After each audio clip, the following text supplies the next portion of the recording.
If you're a big swim team and you like to order a lot of gear, maybe you ought to check out Swim Outlet Team Division for these reasons. Swim teams receive a 10% discount on bulk orders. Swim teams or organizations get an 8% commission on referred sales. You'll also like their customization services, which is affordable and available at all times during the year for all team gear. With over 50,000 items in stock, you can get most anything you want. Swim Outlet Team Division. You need to try it out. You'll be glad you did.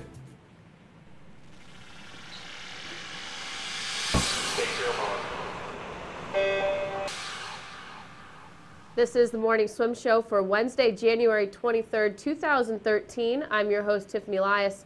Our guest in the Phoenix Monitor is Lauren Jordan, a sophomore from the University of Arkansas. And Lauren was an NCAA qualifier last year from Indiana, but has left her home state to represent the Razorbacks. Lauren is here to share more, joining us from Arkansas. Lauren, welcome to the show. Thank you. All right, so your second year of college swimming, but your first year out there at Arkansas. How's the season been going? So far, so good. We've, been training really well and swimming really well in the meets, so. Well, you still have a couple more dual meets before you get into conference, is that correct? Yes, we have one this week, well, two this weekend, and then another one about 2 weeks away. All right, we'll come back and talk about those in a little bit. First off, so you were at Indiana last year, and you made the switch over to Arkansas. Why don't you tell us a little bit more about that?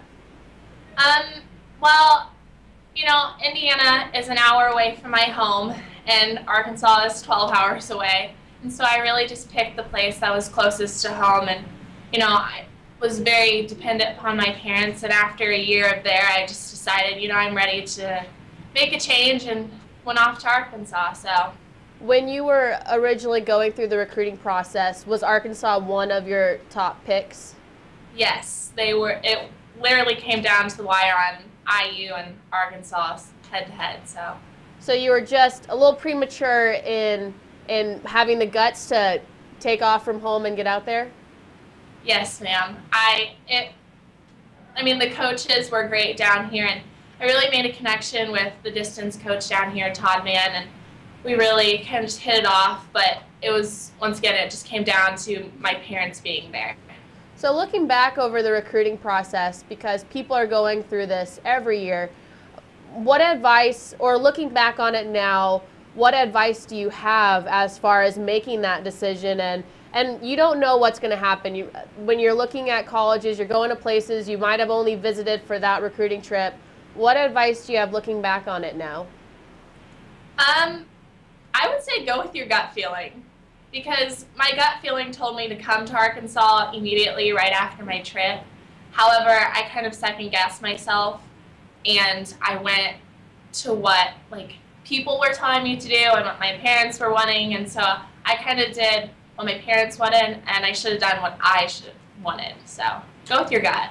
All right, well, you still had a pretty successful year at Indiana, qualified for NCAAs, made it in that mile, so you're a distance freestyler. Why don't you tell us a little bit about what Arkansas has to offer for you in your distance freestyle training? Well, their distance program is really different here, and they produce a lot of challenging sets, which mentally and physically prepare you. And I like how hard the sets are, because it's mentally, when you get up behind the block, you know that you have outworked every single one next to you and every person in the event, so you really have the confidence to swim the race that you have. And also, there's a great group of girls here to train with, and that was kind of another big reason as to why I came here, because you have Chelsea Franklin, who was an NCAA qualifier too, and All-American in the mile, and so she really is there to push you every day in practice. So I have a great training buddy. That always helps. Set-wise, what are some examples of things that you guys might do on a regular basis, or just to give us an idea of what type of sets you're doing out there?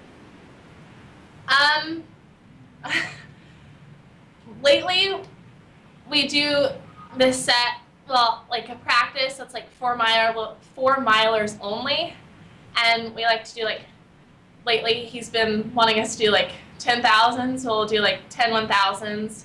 And one that I really liked, we did 10 1,000s, and 5 were swim and 2 were pole, and another 3 were with paddles and fins. So I like that one. It was fun. Wow. Well, the fact that you said you liked doing 10 1000s, I think you are at the right program. Yes. So now, when will you get started with your taper or resting for conference? Personally, I don't rest a lot. I like a 2-3 day rest.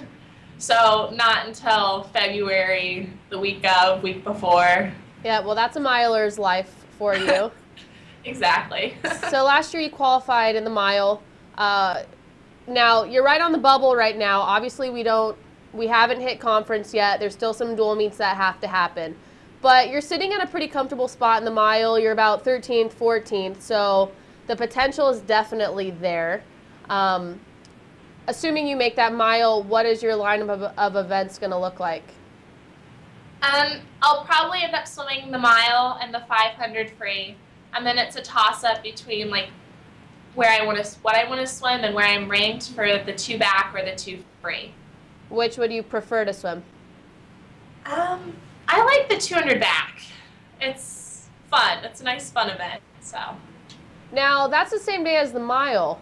So is that a factor at all in your decision? In mine, not really, but the coaches, yes. So we'll see. I would think if you're doing 10 1000s, a mile and a 200 backstroke's probably not a big deal. That's what I'm thinking. Well, you have the right attitude, so that's the most important thing. Now, last year, going NCAAs for Indiana, and this year going to represent Arkansas, what are you most looking forward to? What are the differences going to be this year going into the end of the season? Well, last year going into NCs, I wasn't very confident in like what I was doing and how I was doing it. But this year, coming here to the University of Arkansas, it really gave me like a big confidence boost in what I'm doing, and they taught me they gave me the confidence to swim understand that I am good and that I do belong with the big girls, you could say. So, I mean, I don't know, I'm excited to see what's going to happen at the end of the year. Well, you'll hopefully have a few Arkansas girls out there with you as well. You've got a couple other teammates on the bubble, is that correct? Yes, we do. We have a breaststroker, Nikki Daniels, and then we have another breaststroker, Julia Benach, and we have a freshman in the 200 back, and she might swim 500 field. And then we have, Chelsea Franklin in the mile, and then we have a relay. So we're just trying to get a big team going, and I think this is the biggest team that will go, hopefully. So I was going to follow up with, this would be one of the largest teams that Arkansas has sent, so that's going to be pretty exciting as you guys near the final stages. Yes, it is. We're all getting excited, counting it up on the fingers, looking at the results every day. So, well, on the note of excitement, are there any special types of traditions or things that you guys like to do out there at Arkansas to help get you pumped up? Before the meet, we like to call the hogs. So it's kind of... I think you're going to need to elaborate on that one a little bit. You kind of... woo, pig suey. And you just repeat that a while, and then you end it with the Arkansas Razorbacks. So. Well, that sounds fun. Thanks for sharing that. When do you guys do that? Is that before a meet type of thing? It's before the meet, and then if we win a heat or an event, we'll do it after that. All right, very nice. So going into next year, plans for the summer, will you guys take much of a break at all, or will you keep on full swing going into the next year? Well, this would be my first summer here in Arkansas, so I don't really know how they do it, but personally I plan on taking maybe a week off and then getting right back into it. All right, well, thanks for coming on the show, Lauren, and good luck at NCAAs this year. Thank you. Thanks. That's Lauren Jordan in the Phoenix Monitor, and that's going to conclude today's morning swim show. Make sure to follow us on Facebook and Twitter to keep up with all the latest news. I'm your host, Tiffany Elias. Thanks for watching.